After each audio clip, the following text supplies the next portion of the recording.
Subscribe करें हमारे YouTube channel को और बेल आइकन को प्रेस करें हमारे लेटेस्ट वीडियोस को देखने के लिए।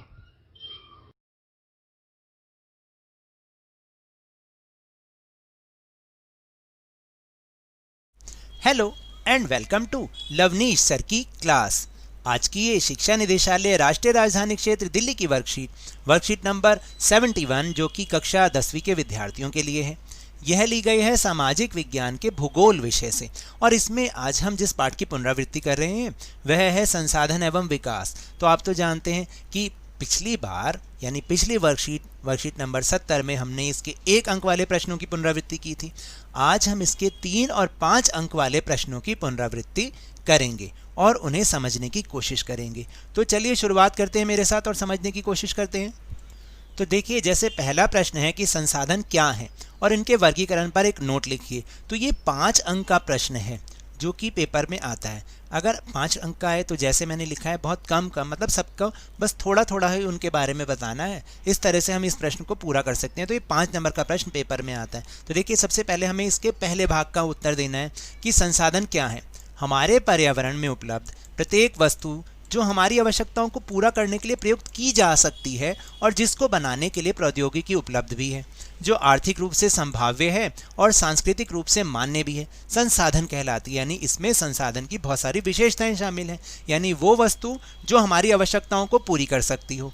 दूसरा, उसको बनाने के लिए हमारे पास टेक्नोलॉजी भी हो। तीसरा, वो आर्थिक रूप से संभाव्य हो, यानी उसको वो रुपए पैसों से संबंधित भी मतलब संभव है कि उसका यूज़ किया जा सकता है और सांस्कृतिक रूप से मान्य हो। तो ये सारी चीज़ें जिसमें होती हैं वो संसाधन कहलाती है। फिर इसके बाद अब हम संसाधनों का वर्गीकरण देखेंगे। तो देखिए, संसाधनों को 4 आधारों पर बांटा जाता है। कितने आधारों पर? 4 आधारों पर। तो पहला है उत्पत्ति के आधार पर, यानी उसकी उत्पत्ति कैसे हुई है। तो उत्पत्ति के आधार पर 2 प्रकार के संसाधन होते हैं। जैव संसाधन यानी जिनमें जीवन होता है, सिर्फ इतना आप लिखिए कि जिनमें जीवन होता है, और अजैव संसाधन जिनमें जीवन नहीं होता। जैव संसाधन जिनमें जीवन होता है जैसे मनुष्य, प्राणीजात, पशु पक्षी, पेड़ पौधे आदि, और अजैव संसाधन जिनमें जीवन नहीं होता जैसे चट्टानें और धातुएं होते, तो ये भी संसाधन ही है। दूसरा है समाप्यता के आधार पर, यानी समाप्ति के आधार पर। देखिए, समाप्ति के आधार पर भी 2 प्रकार के संसाधन होते हैं। नवीकरणीय संसाधन जिन्हें हम एक बार प्रयोग करने के बाद भी दोबारा प्रयोग कर सकते हैं, यानी बार बार उसको प्रयोग कर सकते हैं, जैसे वायु, जल आदि।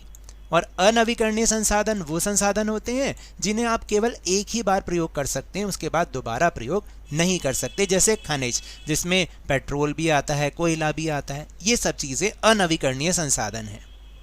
फिर इसके बाद है तीसरा आधार, यानी स्वामित्व के आधार पर, यानी उस पर किसका मालिकाना हक है। तो पहला है व्यक्तिगत संसाधन। व्यक्तिगत संसाधन वो होते हैं जिस पर किसी एक व्यक्ति का अधिकार होता है या हार्डली कुछ व्यक्तियों का हो सकता है, जैसे भूमि, बाग, आपका खुद का घर, ये व्यक्तिगत संसाधन है।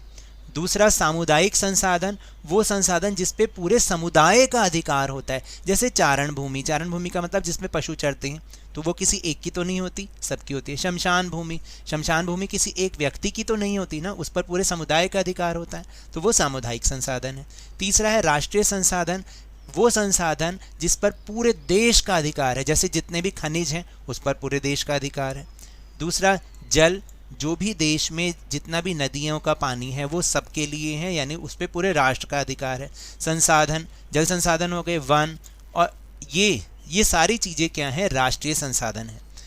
फिर चौथा है अंतर्राष्ट्रीय संसाधन, यानी वो संसाधन जिस पर दुनिया के सभी देशों का अधिकार है। तो देखिए, तट रेखा से, किसी भी देश की तट रेखा से 200 किलोमीटर की दूरी पर खुले महासागरीय संसाधनों पर किसी एक देश का अधिकार नहीं है, बल्कि सभी देशों का अधिकार है, और इन संसाधनों को अंतर्राष्ट्रीय संस्थाओं की सहमति के बिना उपयोग नहीं किया जा सकता। वो संसाधन अंतर्राष्ट्रीय संसाधन कहलाते हैं। फिर चौथा आधार है विकास के आधार पर। विकास के स्तर के आधार पर 4 तरीके के संसाधन होते हैं। पहला होता है संभावी संसाधन, जैसे वे संसाधन जो किसी प्रदेश में मौजूद तो हैं परंतु उनका उपयोग अभी तक नहीं किया गया है, उसको हम संभावी संसाधन कहते हैं। यानी जो मौजूद तो हैं लेकिन हो सकता है टेक्नोलॉजी ना होने के कारण हम अभी उसका उपयोग नहीं कर रहे हैं, तो उसको हम संभावी संसाधन कहते हैं। फिर विकसित संसाधन वो संसाधन होते हैं जो मौजूद भी होते हैं और जिनका हम उपयोग भी भरपूर कर रहे होते हैं, उनको हम विकसित संसाधन कहते हैं। जैसे पेट्रोल संसाधन है, उसके लिए पूरी टेक्नोलॉजी है यूज़ करने के लिए, और वो मौजूद भी है, तो वो विकसित संसाधन हो गया। संभावी संसाधन में हम सौर ऊर्जा को देख सकते हैं, यहाँ पर आप लिख सकते हैं सौर ऊर्जा। सौर ऊर्जा को हम संभावी संसाधन में काउंट कर सकते हैं। इसमें पेट्रोल आ जाएगा, पेट्रोल हो गया, कोयला हो गया, यानी जो संसाधन हम प्रयोग कर रहे हैं उसको हम विकसित संसाधन कहते हैं। फिर एक होता है भंडारित संसाधन। तो देखिए, पर्यावरण में उपलब्ध वे संसाधन जो अभी प्रौद्योगिकी के अभाव में मानव की पहुंच से बाहर हैं, वो सारे के सारे भंडारित संसाधन कहलाते हैं। यानी कि वो हैं तो सही, लेकिन अभी तक मनुष्य उन तक नहीं पहुंच पाया है, वो सारे के सारे भंडारित संसाधन कहलाते हैं। फिर एक होता है संचित संसाधन, यानी वे संसाधन जिन्हें अभी तकनीकी के ज्ञान के उपयोग से प्रयोग में लाया जा सकता है, परंतु इनका उपयोग अभी आरंभ नहीं हुआ है। यानी ऐसे संसाधन जिन्हें हम प्रयोग में ला तो सकते हैं, लेकिन अभी हमने इसकी शुरुआत नहीं की है, तो वो सारे संसाधन संचित संसाधन कहलाते हैं। तो इस तरह से ये सारे के सारे संसाधन का वर्गीकरण में आते हैं। फिर इसके बाद है दूसरा प्रश्न, मृदा निर्माण में कौन कौन से कारक उत्तरदायी हैं, स्पष्ट कीजिए। ये 3 नंबर का क्वेश्चन आता है पेपर में, बोर्ड के पेपर में। तो देखिए, मृदा निर्माण में निम्नलिखित तत्व महत्वपूर्ण भूमिका निभाते हैं। जैसे शैल, यानी वो किस चट्टान से मिट्टी बनी है। जैसे आग्नेय चट्टानें होती हैं, अवसादी चट्टानें होती हैं ना, या कायंत्रित चट्टानें। तो जैसी शैल होगी, जैसी चट्टान होगी, यहाँ पर आप ये इसका मतलब है चट्टान, तो जैसी चट्टान होगी वैसी ही मृदा भी होगी, यानी उसका प्रकार भी वैसा ही होगा।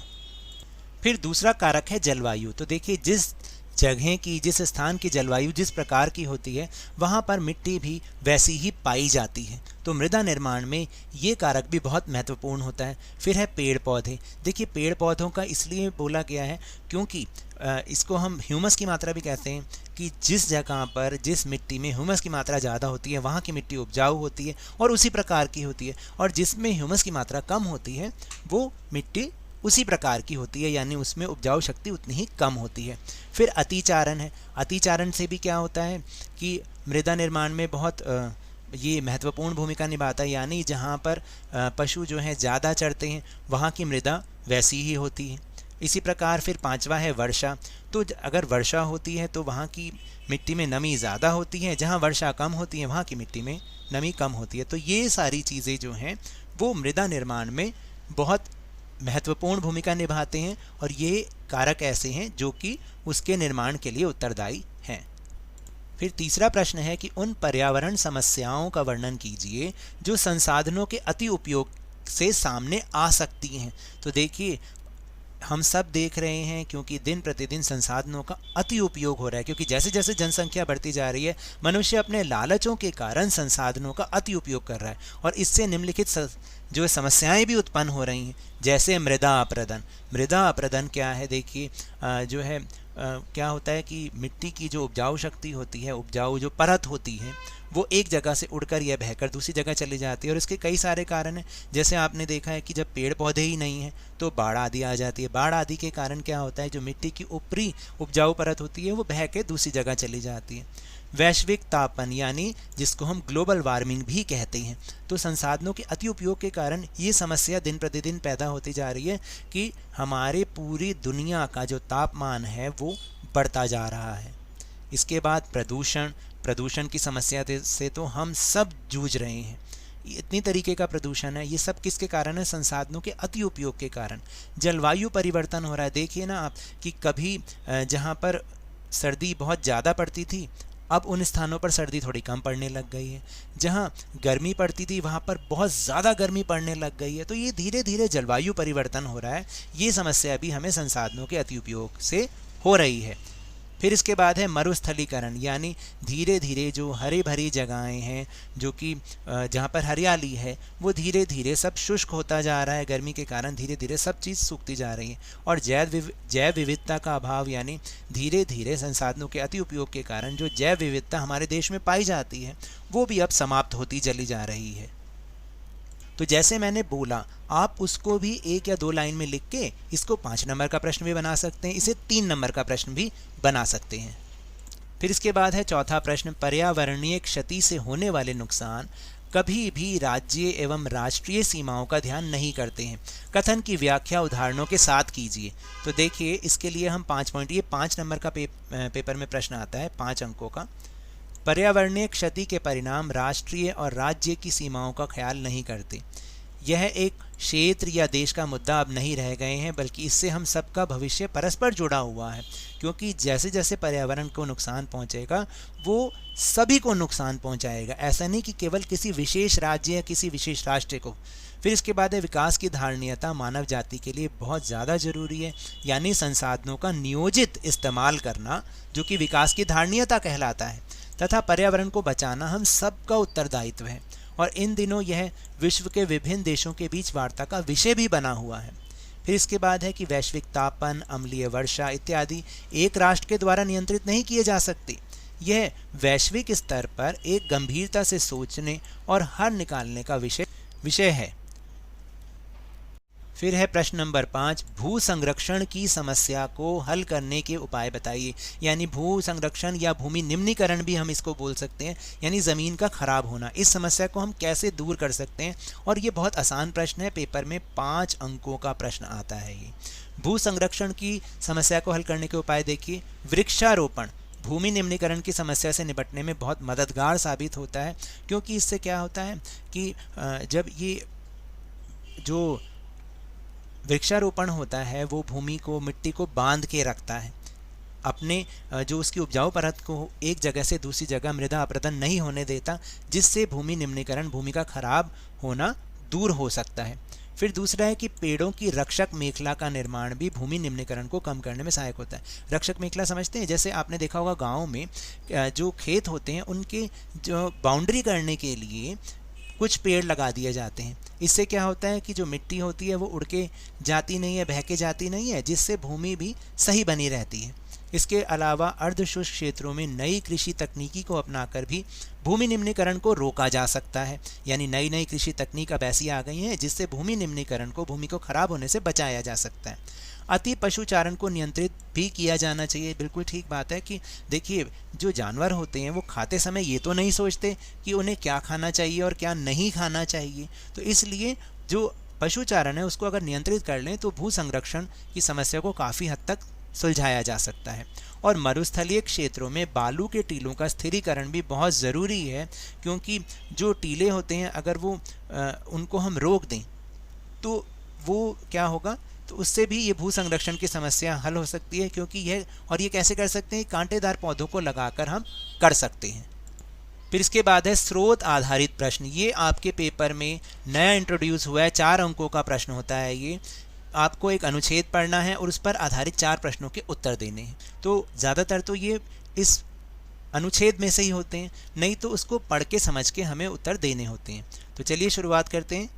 संसाधनों के विवेकपूर्ण उपयोग के लिए नियोजन एक सर्वमान्य रणनीति है। यानी हम संसाधनों का सही तरीके से इस्तेमाल करें, इसके लिए योजना बनाना बहुत ज़रूरी है। इसलिए भारत देश में जहां संसाधनों की उपलब्धता में बहुत अधिक विविधता है, यह और भी महत्वपूर्ण है, क्योंकि हम जानते हैं हमारे भारत में हर चीज़ में विविधता है, यहाँ तक कि संसाधनों में भी। कहीं तो बहुत ज़्यादा उपलब्ध हैं, कहीं बहुत कम है और कहीं बिल्कुल भी नहीं है। यह ऐसे प्रदेश भी हैं जहां एक तरह के संसाधनों की तो प्रचुरता है, परंतु दूसरे तरीके के संसाधनों की कमी है। कुछ ऐसे प्रदेश भी हैं जो संसाधनों की उपलब्धता के संदर्भ में आत्मनिर्भर हैं, और कुछ ऐसे प्रदेश भी हैं जहां महत्वपूर्ण संसाधनों की बहुत ज़्यादा कमी है। जैसे कि उदाहरण के लिए झारखंड, मध्य प्रदेश और छत्तीसगढ़ आदि प्रांतों में खनिजों और कोयले के प्रचुर भंडार हैं, यानी वहाँ पर खनिजों की कमी नहीं है। अरुणाचल प्रदेश में जल संसाधन प्रचुर मात्रा में पाए जाते हैं, परंतु वहाँ पर मूल विकास की कमी है, क्योंकि पहाड़ी क्षेत्र है। राजस्थान में पवन और सौर ऊर्जा बहुत हैं, बहुत उनकी बहुतायत है, लेकिन जल संसाधन नहीं है, वहाँ पर उनकी कमी है। फिर देखिए, जैसे हमारे ही देश का एक प्रांत है लद्दाख। लद्दाख का शीत मरुस्थल देश के अन्य भागों से अलग थलग पड़ता है। इसको शीत मरुस्थल इसलिए कहते हैं क्योंकि यहाँ पर अपने आप से वनस्पति नहीं होती हैं और ठंड ही बहुत ज़्यादा पड़ती है, इसलिए ये शीत मरुस्थल कहलाता है। यह प्रदेश सांस्कृतिक विरासत का धनी है। परंतु यहाँ जल, आधारभूत अवसंरचना और कुछ महत्वपूर्ण खनिजों की कमी है। इसलिए राष्ट्रीय, प्रांतीय, प्रादेशिक और स्थानीय स्तर पर संतुलित संसाधन नियोजन की बहुत ज़्यादा आवश्यकता है। तभी हमें इस योजना की ज़रूरत पड़ती है ताकि हम देश के जितने राज्य हैं सभी को इन संसाधनों का फ़ायदा पहुंचा पाएं। तो इस पर आधारित पहला प्रश्न है कि संसाधन नियोजन क्यों आवश्यक है। तो देखिए, संसाधनों के असमान वितरण के कारण ही संसाधन नियोजन बहुत आवश्यक है। क्योंकि अगर ये जो देखिए, हम अभी जैसे आपको समझाया कि कुछ राज्य ऐसे हैं कि वहाँ पर बहुतायत है खनिजों की, कुछ राज्य ऐसे हैं जहाँ पर कमी है, इसलिए हमें योजना बनाना बहुत ज़रूरी है। दूसरा है कि लद्दाख की विशेषताओं को वर्णन कीजिए। तो लद्दाख का शीत मरुस्थल देश के अन्य भागों से अलग थलग पड़ता है। यह प्रदेश सांस्कृतिक विरासत का धनी है, लेकिन यहाँ जल, आधारभूत अवसंरचना और कुछ महत्वपूर्ण खनिजों की कमी है। तो ये इसकी विशेषताएं हैं। फिर सी पार्ट है, भारत के किन प्रदेशों में खनिजों एवं कोयले के प्रचुर भंडार उपलब्ध हैं। तो देखिए, झारखंड, मध्य प्रदेश और छत्तीसगढ़ आदि प्रांतों में खनिजों और कोयले के प्रचुर भंडार हैं। और चौथा है कि भारत के किस प्रदेश में जल संसाधनों का व्यापक अभाव है, यानी कमी है। तो राजस्थान में जल संसाधनों का व्यापक अभाव है। तो देखिए, ये तो थी आज की वर्कशीट। अगर मेरे इस तरह समझाने से आपको थोड़ा सा भी समझ में आया हो तो इस चैनल को ज़्यादा से ज़्यादा सब्सक्राइब कीजिए, लाइक कीजिए और बहुत ज़्यादा शेयर भी कीजिए। और हाँ, मेरे साथ इसी तरह वर्कशीट को समझते रहिए, लेकिन ध्यान और मन लगाकर पूरी मेहनत और लगन के साथ पढ़ते रहिए। और अगर आपको कोरोना वायरस से बचना है ना, तो मास्क जरूर लगा के रखिए, क्योंकि जब तक दवाई नहीं तब तक कोई ढिलाई नहीं। धन्यवाद।